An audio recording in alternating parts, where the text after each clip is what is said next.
Aquatic therapy is therapy that is performed in the water in a pool. It is also done in outpatient settings as well. They can do it in a small pool that they have set up. It doesn't have to be a large Olympic-sized pool. It could be any way that you can get a child or an adult into the water to perform your therapies there. It serves as just your therapy tool, and it's a great way to increase range of motion, flexibility, endurance, agility. Really, it's one of the best therapy tools there is. It's different because you don't have gravity.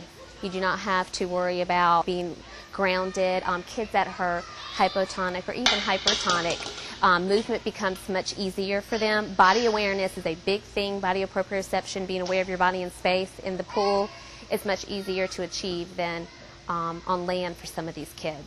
And they're able to move much better. To play into that is the pool helps these kids relax, which in turn can cause some of that spasticity to relax in itself and in turn increase their movement on land.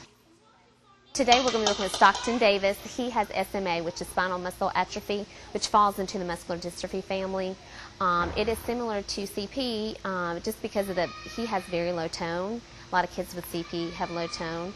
And just the problems he has with movement and range of motion and flexibility, it can be very similar to CP. He can do a lot in the water that he could never do on land. So Tuesdays when we come for an hour at the pool, it's really an exciting, fun day for him.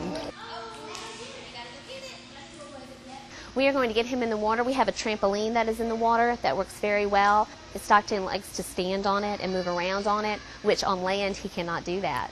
He cannot even stand on his legs at all. So in the water he's able to move around by himself. One of the big things with kids in the water, and you'll see Stockton, he has on a red vest, is finding the right kind of support to have on them in the water.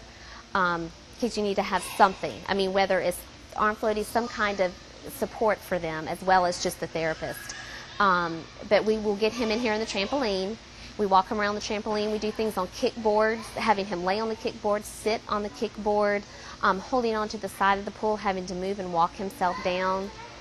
We combine the aquatic therapy with several different other therapies. We plan to do aquatic therapy as long as possible. In fact, we had a family member give us an above-ground pool, which we use at home because the pool therapy has just been incredible for Stockton. We just have seen such great improvement. You will see the effects of the pool play into their land therapy with their trunk strengthening, just their ability to control their head, their endurance of their legs, because when they're in here and they're weightless, they can kick, they can move their legs, and in turn that can play over into their land therapy as far as their walking and whatever else, you know, riding a bike.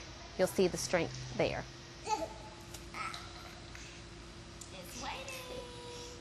This type of therapy can be as long as you want it to be. I have some kids that I've seen for years in the water. I have some that I see for months. It's really, I guess, what your goals are to get out of the therapy, how long it takes to achieve those. But it is very beneficial especially for kids with CP and diagnoses like that, to have it for long term, because it does such a good job at relaxing them and allowing them to move.